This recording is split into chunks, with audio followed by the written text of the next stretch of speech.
2-3 سال اسی طرح گزر گئے۔ پھر عابدہ کی باری آ گئی۔ اس کے لیے بھی رشتے آنے لگے۔ عائشہ اور اس کی ماں نے بھی بھرپور کوشش کی کہ اب عائشہ عابدہ کی سہیلی بن گئی تھی۔ اسی طرح ان کا ایک دوسرے کے گھر آنا جانا لگا رہا۔ تب عائشہ اور اس کی ماں نے عابدہ کو بہلا پھسلا کر عابدہ نے بھی اپنے رشتے کے لیے بڑی کوشش کی، مگر باپ نہ مانا۔ اس کے باوجود عائشہ نے عابدہ کے گھر آنا جانا نہ چھوڑا۔ زاہدہ اب ہر وقت اجڑی سی رہنے لگی، بالکل پاگلوں کی طرح ہر وقت خلا کو گھورتی رہتی اور اپنے آپ سے باتیں کرتی رہتی۔ کوئی کچھ دے دیتا تو کھا لیتی، ورنہ بھوکی پیاسی اپنے حال میں مست رہتی۔ پھر ایک دن حیات 3-4 دن کی چھٹی پر گھر آیا تو بیوی نے دوبارہ عابدہ کے لیے آنے والے رشتوں کی بات چھیڑ دی۔ حیات محمد نے بیوی کو سمجھاتے ہوئے کہا، نیک بخت دولت کی چمک دمک میں نہ پڑ، اپنی 2 بیٹیوں کا حال دیکھ لے۔ میں اب بھی اس غم سے چھٹکارا نہیں پا سکا۔ تو صاف انکار کر دو کہ بیٹیوں کا باپ نہیں مانتا۔ اتنا کہہ کر وہ زاہدہ کے پاس چلا گیا۔ اسے زاہدہ سے بہت پیار تھا۔ اس نے بڑی محنت سے زاہدہ کو میٹرک کرایا تھا، لیکن وہ بیٹی کے اس مستقبل سے بے خبر تھا۔ اس نے بیٹی کے سر پر ہاتھ رکھا تو اس کی آنکھیں چھلک آئیں، مگر بیٹی کو باپ کی اس شفقت کا احساس بھی نہ ہوا کہ وہ تو ہوش و حواس سے بیگانہ ہو چکی تھی۔ حیات محمد چھٹی ختم کر کے پنڈی واپس آ گیا۔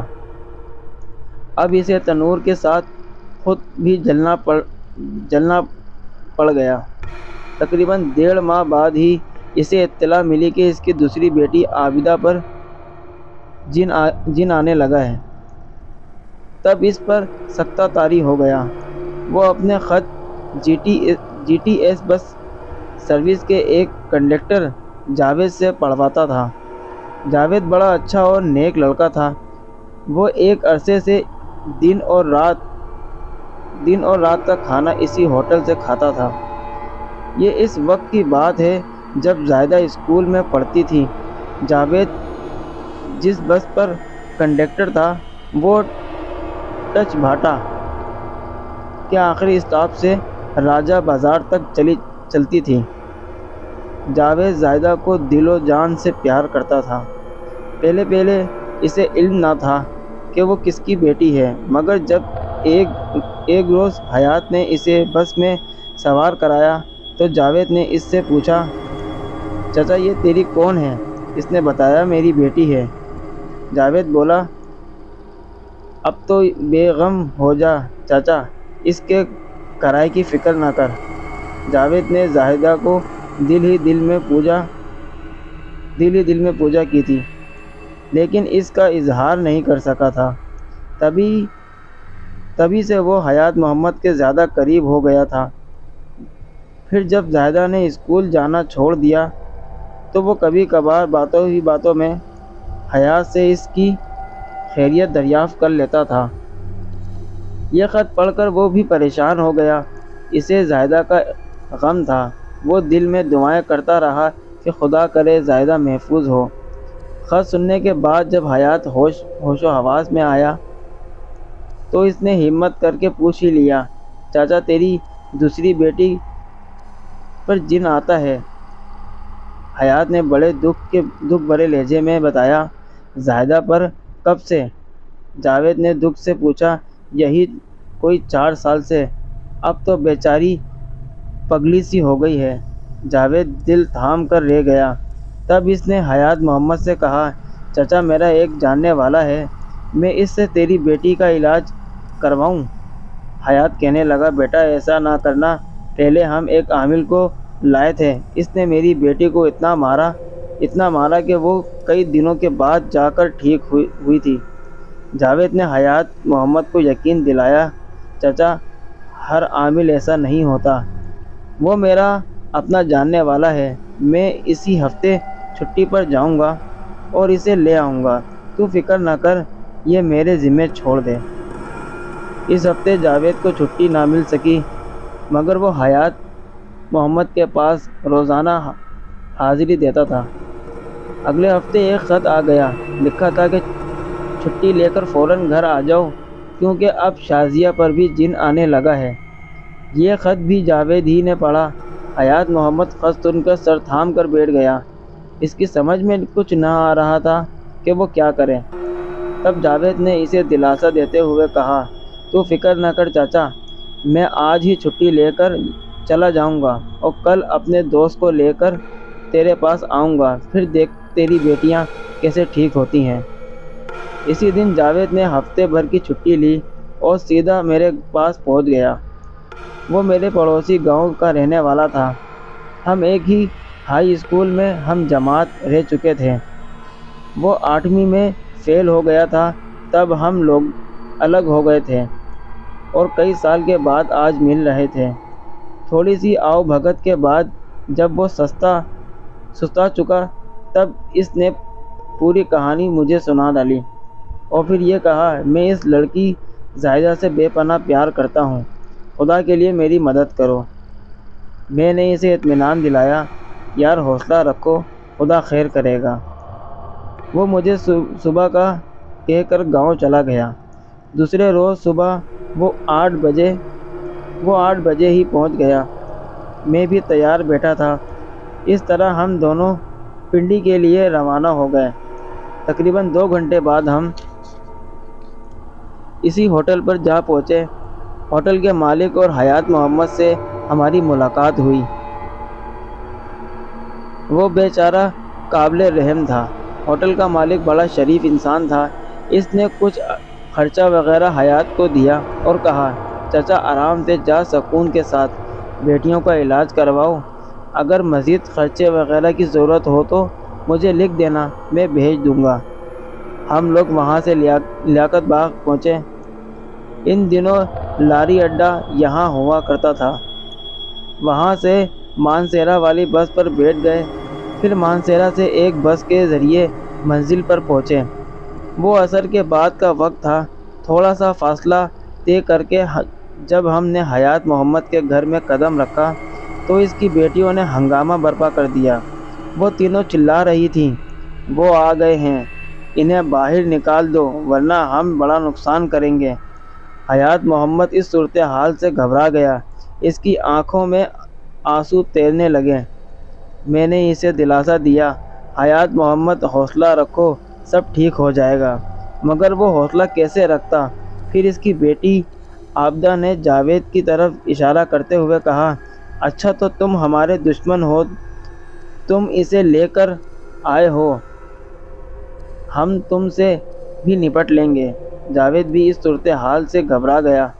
میں نے پہلے درود پاک، پھر سورہ اخلاص اور پھر ورد کیا اور ان پر دم کرنے لگا۔ 10-15 منٹ بعد وہ نارمل ہو گئیں۔ تب حیات محمد کو تھوڑی سی تسکین ہوئی۔ پھر مغرب کی اذانیں ہونے لگیں تو ہم لوگ قریبی مسجد میں چلے گئے۔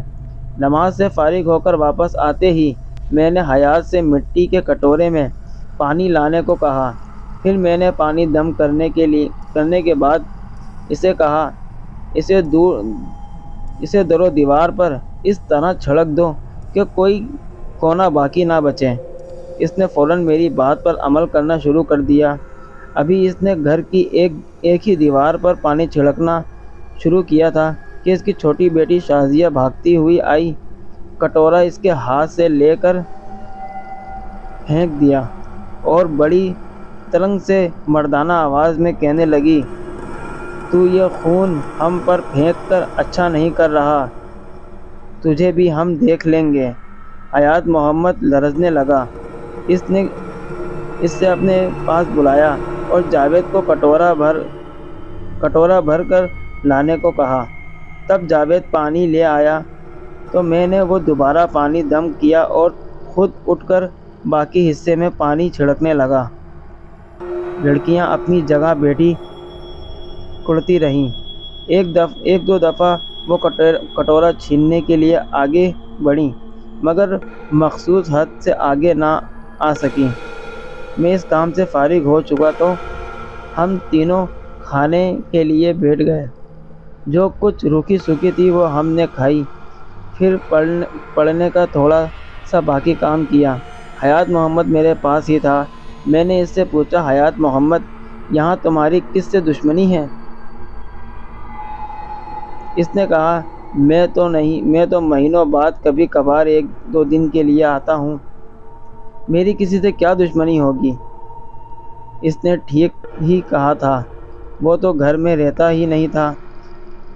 پھر میں نے اس کی بیوی کو بلایا اور اس سے کہا، وہ مجھے بتائے کہ اس کی کسی سے کوئی دشمنی تو نہیں چل رہی؟ اس نے کہا، جی نہیں۔ پھر اس نے پنڈی سے یہاں آنے کا ذکر کیا اور بچیوں کے رشتے کے بارے میں بھی بتایا، مگر کوئی ایسی خاص بات معلوم نہ ہو سکی جس سے اندازہ لگانے میں آسانی ہو۔ یہ مصیبت آخر آئی کیسے؟ عشاء کی اذان ہوئی تو میں نے نماز اور دیگر عبادات گھر میں ہی ادا کی۔ جب فراغت پائی تو حیات کو چائے بنوانے کو کہا۔ حیات چلا گیا تو میں جاوید سے بولا، جاوید، موجودہ حالات بڑے خراب ہیں، ہو سکتا ہے آج رات ہمیں جاگ کر گزارنا پڑے، ان سے کہنا کوئی بات نہیں کریں۔ چائے وغیرہ سے فارغ ہو کر میں نے جاوید اور حیات سے کہا،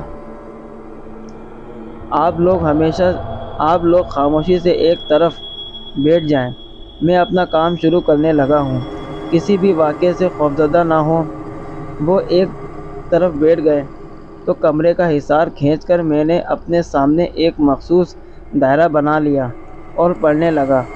پڑھتے پڑھتے کتنا ٹائم گزر گیا اس کا صحیح علم نہیں۔ اچانک کمرے کا کھلا ہوا دروازہ زور سے بند ہو گیا، مگر پھر خود بخود کھل بھی گیا۔ اس کے بعد وہ تینوں لڑکیاں دروازے کے باہر کھڑی نظر آئیں۔ وہ آگے بڑھنا چاہتی تو کوئی نادیدہ قوت انہیں اپنے پیچھے دھکیل دیتی۔ آخر بہت دیر بعد ایک لڑکی دروازے سے اندر آ گئی۔ یہ سب سے چھوٹی شازیہ تھی۔ وہ کچھ آگے بڑھتی اور رک جاتی۔ اس طرح بالآخر وہ اس دائرے میں آ گئی جو میں نے زمین پر کھینچا تھا۔ اس نے اسے ہاتھ کے اشارے سے بیٹھنے کو کہا۔ وہ بالکل روبوٹ کی طرح بیٹھ گئی۔ تب میں نے پانی کا کٹورا سامنے رکھا اور اس میں ہاتھ ڈبو کر نکالا اور پانی کے چھینٹے شازیہ کے منہ پر مارے۔ وہ ایک دم جیسے ہوش میں آ گئی اور آنکھیں جھپکنے لگی۔